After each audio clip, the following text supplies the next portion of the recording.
আসো আমরা right form ভার্বের একটা সুন্দর একটা ট্রিক্স শিখি, যে দেখি যেটা আমরা পারি, যেভাবেই হোক না কেন রাইট ফর্ম ভার্ব যেভাবে আসুক আমরা কি করব, সঠিক করতে পারবো। আচ্ছা, রাইট ফর্ম ভার্বের আমি লিখছি যে ভার্বের রূপ, ভার্বের রূপ। আচ্ছা, ভার্বের রূপ কয়টা? আমি এখানে ভার্বের রূপ লিখছি 6টা।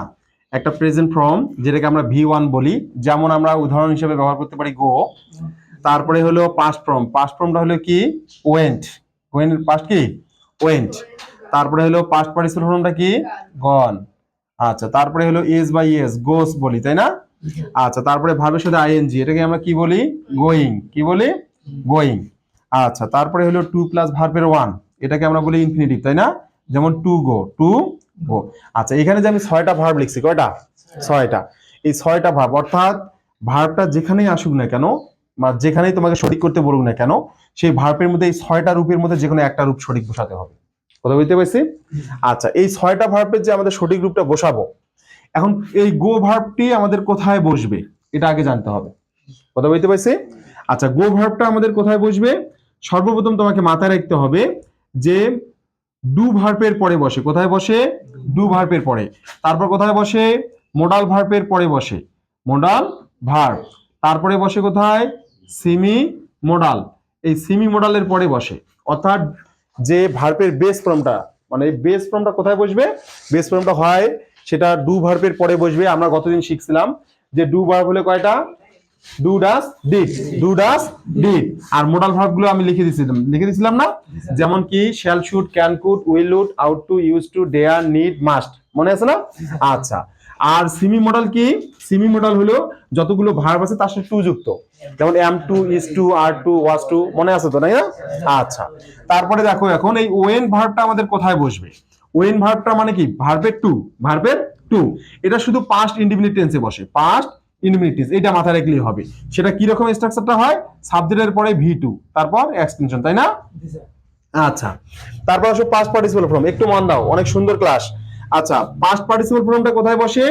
এটা মাথায় রাখতে হবে আমাদের হ্যাভ ভার্বের পরে বসে। আমরা কতদিন শিখছি না হ্যাভ ভার্ব কয়টা? বলো দেখি। হ্যাভ ভার্ব 5টা শিখছি, মনে আছে? আচ্ছা, হ্যাভ ভার্ব কয়টা? 5টা। আরেকটা জায়গায় আমরা এটা বসাবো, অল প্যাসিভ ভয়েস, মনে পড়ে? অল প্যাসিভ ভয়েস, মানে যতগুলো ভয়েস চেঞ্জ করবা, অল প্যাসিভ ভয়েসে কি বসবে? ভার্বের কি বসবে? 3 বসবে। অর্থাৎ প্যাসিভ ভয়েস করতে গেলে ভার্বের 3 আনতে হবে, তাই না? আচ্ছা, তারপরে দেখো গোস, এই গোস ফর্মটা কোথায় বসে বলো দেখি? আমরা শিখছিলাম যে সেটা হলো প্রেজেন্ট ইনডিফিনিট টেন্স। কি হচ্ছে? Present indefinite tense. Present indefinite টেন্সে থার্ড পারসন সিঙ্গুলার নাম্বার হলে, থার্ড পারসন সিঙ্গুলার হলে, সিঙ্গুলার হলে কি বসবে? এই গোসটা বসবে। যেমন আমরা বলি হি গোস, তাই না? এরকম ক্ষেত্রে বসবে। আর এই ভার্বের সাথে আইএনজিটা কোথায় বসে বলো দেখি? ভার্বের সাথে আইএনজি বসে জিরানে। আমরা জানি সেন্টেন্সের শুরুতে জিরান বসে, তাই না? যেমন swimming is a good exercise, swimming, তাই না? তাছাড়াও আরেক জায়গায় বসে, কোথায় বলো দেখি? দুইটি ভার্ব পাশাপাশি থাকলে পরের ভার্বের সাথে আইএনজি যোগ করি আমরা, করি কিনা? অথবা প্রেজেন্ট পার্টিসিপল আকারে আমরা ব্যবহার করি, করি। আচ্ছা, এটার জন্য আমাদের কিছু রুলস মনে রাখতে হবে, যে ভার্বের সাথে আইএনজি। আচ্ছা, এই যে টু গো, টু গোটা আমরা কোথায় বসি? এখানেও ওই একই ঘটনা, ভার্ব বসে, তারপরে আরেকটা ভার্বের সাথে টু যুক্ত হয়, কি যুক্ত হয়? টু যুক্ত হয়। এখন এটার জন্য একটা রুলস তোমাকে মনে রাখতে হবে। আমি কিছু ওয়ার্ড তোমাদের মানে বলছিলাম এর আগে, যে এই ওয়ার্ড গুলোর পরে ভার্বের সাথে আইএনজি হয়। কি রকম ওয়ার্ড গুলো হলো? যেমন like, dislike, obey, mention, share, suggest, delay, ডিনে, আছে না? এই যে ওয়ার্ড গুলো, এই ওয়ার্ড গুলো তোমাকে মুখস্থ করতে হবে, যে এই ওয়ার্ড গুলো যদি দেখো, দেখলে তারপরে ভার্বের সাথে কি হবে? আইএনজি যোগ হবে। আর ওই ওয়ার্ড গুলো বাদে যদি অন্য কোনো ওয়ার্ড থাকে, যেমন ওয়ান্ট, ওয়ান ভার্বটা কিন্তু ওখানে নাই, আছে? তাহলে ওয়ান্ট এর পরে যদি কোনোদিন কোথাও ভার্ব আরেকটা থাকে, তাহলে টু যুক্ত করে দিতে হবে। কি করতে হবে? টু যুক্ত করতে হবে। আচ্ছা, আমরা একটা এক্সাম্পল দেখলে ক্লিয়ার হয়ে যাব। দেখো, আমাদের শেখার শেষের দিকে আমরা এখানে একটু দেখি, লক্ষ্য করি।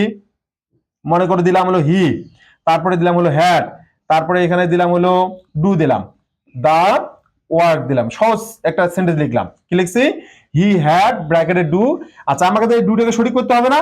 ডু এর 6টা রূপ আছে, ডু, ডাস, ডিড, ডান, তারপরে হলো ডুইং, তারপরে হলো টু ডু, হয় কি না? এই 1 2 3 4 5 6টা রূপ লিখছি না? আচ্ছা, তাহলে আমাদের এই ভার্বটা সঠিক করতে হবে, তাহলে 6টা রূপের যে কোনো একটা রূপ আমাদের বসাতে হবে। 100% শিওর তো, না? আচ্ছা, আচ্ছা বলো দেখি এই ডু ভার্বটা কোথায় বসে? আচ্ছা, ডু ভার্বটা কোথায় বসে বলো? বলতে পারবো না? ডু ভার্বটা বসবে, আমরা জানি যে এই যে do do verb, modal verb, semi modal আছে কিনা? আছে। আচ্ছা, তাহলে এই ডুটা হলো বেস ফর্ম, মানে প্রেজেন্ট ফর্ম যেটাকে আমরা বলছি, তাই না? তাহলে এখানে কি আছে দেখো তো, ডু ভার্ব আছে? নাই। মোডাল ভার্ব আছে? নাই। সেমি মোডাল আছে? নাই। তাহলে ডু ভার্ব নাই, মোডাল নাই, সেমি মোডাল নাই, তাহলে এখানে এটা বসবে না। তারপর হলো ডাস। ডাস মানে কি? S by S. দেখো তো এস বাই এস ফর্মটা কোথায় বসে? Present indefinite tense, third person singular number. Third person singular number ঠিক আছে, কিন্তু প্রেজেন্ট ইনডিফিনিট টেন্স হতে হবে, তাই না? কিন্তু এখানে প্রেজেন্ট ইনডিফিনিট টেন্স না, কারণ সাবজেক্টের পরে আরেকটা ভার্ব আছে, আছে না? তাহলে এটাও বসবে না। ডিড। ডিড মানে কি? ভার্বের টু। ভার্বের টু। ভার্বের টুটা কোথায় বসে? পাস্ট ইনডিফিনিট টেন্সে। কোথায়? পাস্ট ইনডিফিনিট টেন্সে। আচ্ছা, পাস্ট ইনডিফিনিট টেন্সে বসে, কিন্তু এখানে পাস্ট ইনডিফিনিট টেন্স হতে গেলে আমাদের শর্ত এখানে আছে সাবজেক্টের পরে হতে হবে। সাবজেক্টের পরে হতে হবে। এখানে সাবজেক্টের পরে অন্য ভার্ব আছে, তাহলে এটা বসবে না। তারপরে বলতে কি টু ডু কোথায় বসে? এই যে টু ডু হলো দুইটি ভার্ব পাশাপাশি, একটা ভার্ব আর একটা ভার্ব আর একটা ভার্ব, তাই না? এখানে কিন্তু দুইটি ভার্ব নাই, এটা হলো অক্সিলারি ভার্ব, এটা কিন্তু মেইন ভার্ব না। কি ভার্ব? Auxiliary verb. তাহলে অক্সিলারি ভার্বের পরে টু কখনো বসবে না, তাহলে এটা বসবে না। তারপর আসো ডুইং। ডুইং মানে কি? আমরা জানি জিরান অথবা প্রেজেন্ট পার্টিসিপল। আমরা এটা শিখছি যে ভার্ব প্লাস ভার্ব আইএনজি, আর একটা আছে টু প্লাস ভার্বের না টু বি ভার্বের পরে বসে। কোথায় বসে? To be verb. আচ্ছা, টু বি ভার্বের পরে ভার্বের শুধু আইএনজি হয়, এটা আমরা সকলে জানি, তাই না?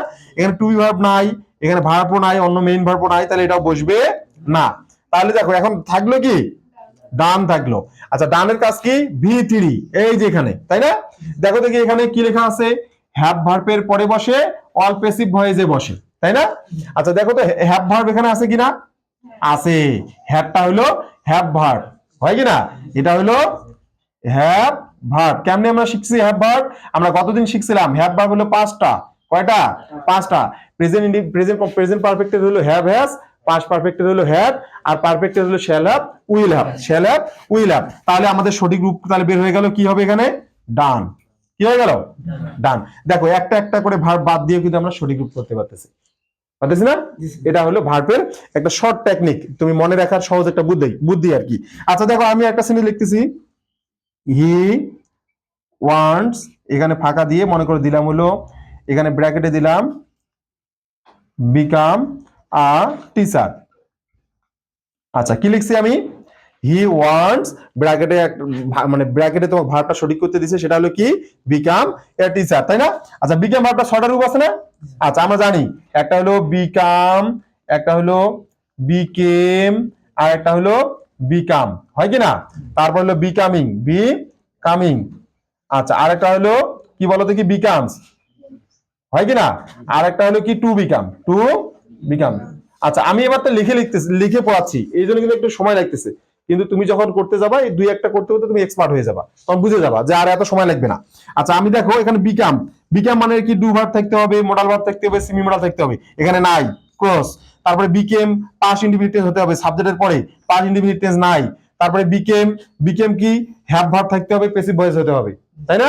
এই যে দেখো এখানে লেখা আছে কিনা, ওই যে হ্যাভ ভার্ব প্যাসিভ, এটার ভি3 এটা আর কি, এটা কি? ভি3। তাহলে ভি3 এখানে হ্যাভ ভার্বও নাই, প্যাসিভ ভয়েসও নাই। এখন দেখো দেখি, তারপরে বিকামস, আমি বিকামস এর থার্ড পারসন সিঙ্গুলার নাম্বার, ভার্বের পরে হতে হবে, বা সাবজেক্টের পরে নাই, তাহলে এটা হবে না। তাহলে থাকলো আমাদের এই দুইটা, এই যে প্যাসটা এবার এই দুইটা নিয়ে, হয় কিনা? কারণ ভার্বের পরে আরেকটা ভার্ব থাকলে তার সাথে হয় আইএনজি হবে, না সেটা টু যুক্ত হবে। ওই যে এইটার ক্ষেত্রে এখন তোমাকে একটু মাথা রাখতে হবে যে আমি যে তোমাদের ওয়ার্ড একটা টেকনিক শিখাইছিলাম, যে ফেসবুক রিলেটেড ওয়ার্ড, তাই না? দেখো like, dislike, obey, mention, share, suggest, delay, deny, propose, আছে না? এই যে ওয়ার্ডগুলো, এই ওয়ার্ডগুলো কিন্তু ফেসবুক রিলেটেড ওয়ার্ড, মানে একটু মনে রাখার জাস্ট একটা বুদ্ধি, টেকনিক। আচ্ছা, এই ওয়ার্ডগুলোর মধ্যে কিন্তু ওয়ান ভার্বটা নাই, আছে? নাই। তাহলে ওই ভার্বগুলোর মধ্যে যদি ওয়ান নাই, তাহলে আইএনজি হবে না। তাহলে আমাদের যুক্ত করতে হবে কি? টু। তাহলে he wants to become a teacher. তাহলে টু বিকামটা উত্তর বের হয়ে গেল। দেখছো, একটা একটা করে ভার্ব বাদ দিয়েও কিন্তু সঠিক করা যায়, যদি তুমি এই টেকনিকটা জানো। ক্লিয়ার? আচ্ছা, ক্লিয়ার। আজকে এই পর্যন্তই, এটা যতটুকু শেখাইলাম এটা মনে রাখবেন। এখানে প্রায় অসংখ্য পরিমাণে রুলস আছে, প্রায় 48, এই 48টার মতো রুল আছে এখানে টোটাল। এখানে রাইট ফর্ম ভার্বের টেন্স রিলেটেড যতগুলো রুল আছে সবগুলো এখানে কিন্তু ইনক্লুড করানো আছে। আর এর বাদে আমাদের আরেকটা কিছু শিখতে হবে, সেটা হলো কি? একটা হলো tense indicator rule. Tense indicator রুলগুলো কেমন? যে কিছু কিছু ওয়ার্ড আছে যেগুলো থাকলে প্রেজেন্ট ইনডিফিনিট টেন্স হয়। যেমন আমরা জানি কি কি, বলো দেখি, বলতে পারো ওগুলা? আচ্ছা, এগুলো আমাদের শিখতে হবে, এই ওয়ার্ডগুলো মনে রাখতে হবে, মুখস্থ করতে হবে এগুলা। যেমন regularly, generally, occasionally, usually, normally, daily, আছে না, এভরিডে। এই ওয়ার্ডগুলো কোনো সেন্টেন্সে যদি থাকে সেই সেন্টেন্সটা প্রেজেন্ট ইনডিফিনিট টেন্স হবে, অন্য টেন্স করা যাবে না। তারপরে কোনো সেন্টেন্সে যদি দেখো যে আমাদের yesterday, day before yesterday, last week, last month, ago, since, before, after বা অতীতের কোনো সাল থাকলে ওটা পাস্ট ইনডিফিনিট টেন্স হবে। কি হবে? Past indefinite tense. আরেকটা আমাদের মাথায় রাখতে হবে, যেমন just, just now, already, yet, ever, never, এই ওয়ার্ডগুলো থাকলে প্রেজেন্ট পারফেক্ট টেন্স হবে। কি হবে? প্রেজেন্ট পারফেক্ট টেন্স হবে। আরেকটা আছে যেটা যেমন at this time, at this moment, at present, now, এগুলো যদি থাকে তাহলে আমাদের সেটা কি করতে হবে? সেটা আমাদের প্রেজেন্ট কন্টিনিউয়াস টেন্স করতে হবে। এই যে এগুলো কিন্তু টেন্সকে নির্দেশ করে। ইন্ডিকেটর, ইন্ডিকেটর বুঝো? ইন্ডিকেটরটা হলো এরকম, মনে করো একটা মোটরসাইকেল চালাচ্ছ তুমি, একটা লাইটটা যখন এই পাশে বাতিটা জ্বলে তার মানে গাড়িটা এই পাশে যাবে, এই পাশে গাড়িটা গেলে কি অ্যাক্সিডেন্ট হয়ে যাবে না? পিছনের গাড়ি এসে লাগাই দিবে। তাহলে এইটাকে বলা হয় টেন্স ইন্ডিকেটর। মানে ওরা নির্দেশ করবে যে টেন্সকে, সেই টেন্সটাকে তোমাকে বসাতে হবে। যদি অন্য টেন্স করো তাহলে সেন্টেন্স ভুল হয়ে যাবে। এই জন্য এটাকে আমি মানে বলা হয় যে টেন্স ইন্ডিকেটর। মানে মোটরসাইকেলে যেমন ইন্ডিকেটর ব্যবহার হয়, এরকম একটা সেন্টেন্সের ইন্ডিকেটর ব্যবহার করা হয়। এটা তোমাকে মাথায় রাখতে হবে, তাহলে ওই রুলগুলো তোমাকে মুখস্থ করতে হবে। আর এক প্রকার রুলস তোমাকে মুখস্থ করতে হবে, পার্সন কেন্দ্রিক রুল। কিরকম? যেমন কিছু কিছু সাবজেক্ট দেখতে সিঙ্গুলারের মতো ভার্ব হয় প্লুরাল, কিছু কিছু সাবজেক্ট দেখতে প্লুরালের মতো ভার্ব হয় সিঙ্গুলার। এগুলো মুখস্থ করতে হবে। কেমন? People, public, cattle, peasantry, poultry, gentleman, mankind, এই যে ওয়ার্ডগুলো, এগুলো দেখো তো সিঙ্গুলারের মতো লাগতেছে না? কিন্তু জানা জি না, এগুলো সিঙ্গুলার না, এগুলো হলো প্লুরাল। এই ওয়ার্ডগুলো তোমাকে মুখস্থ করতে হবে। আর একটা জিনিস মনে রাখতে হবে, যেমন আমাদের কিছু কিছু ওয়ার্ড, যেমন নিউজ, ইথিক্স, ম্যাথমেটিক্স, ইকোনমিক্স, গ্লোরিক্স, ওয়েস, আছে না? এই যে ওয়ার্ড এজ আছে না সবগুলো শেষে, কিন্তু মনে হচ্ছে প্লুরাল। জি না, এগুলো প্লুরাল না, এগুলো হলো সিঙ্গুলার। তারপরে আমাদের আরো কিছু রুলস আছে এরকম পার্সন কেন্দ্রিক, যেমন এভরিডে, তারপরে sorry nobody, somebody, anybody, anyone, no one, someone, আছে না? মানে ওই যে একটা টেকনিক শিখেছিলাম, ওয়ান হলো 4টা, তারপরে হলো থিং হলো 4টা, বডি হলো 4টা, তারপরে শুধু ওয়ান, তারপর জিরান, ইনফিনিটিভ, তারপরে হলো পার্টিসিপল, হ্যাঁ, তারপরে হলো দেশের নাম, বইয়ের নাম, নির্দিষ্ট সংখ্যা, নির্দিষ্ট পরিমাণ, এগুলো যদি সাবজেক্ট আকারে ব্যবহার হয় ভার্বটা সিঙ্গুলার হবে। ভার্বটা কি হবে? সিঙ্গুলার হবে। এই যে রুলগুলো, এই রুলগুলো তোমাকে পড়তে হবে। এই রুলগুলো পড়লে তাহলে তোমার একটা সুন্দর একটা রাইট ফর্ম ভার্বের উপর কি আসবে? একটা নলেজ চলে আসবে। তাহলে পূর্ণাঙ্গ রাইট ফর্ম ভার্বটা শেষ হয়ে যাবে। এই যতটুকু আলোচনা করলাম এইটাই কিন্তু পূর্ণাঙ্গ রাইট ফর্ম ভার্বের একটা ধারণা। জাস্ট কথা বলতে পারছি। আজকে এই পর্যন্তই। আল্লাহ হাফেজ। আর নেক্সট আগামীকাল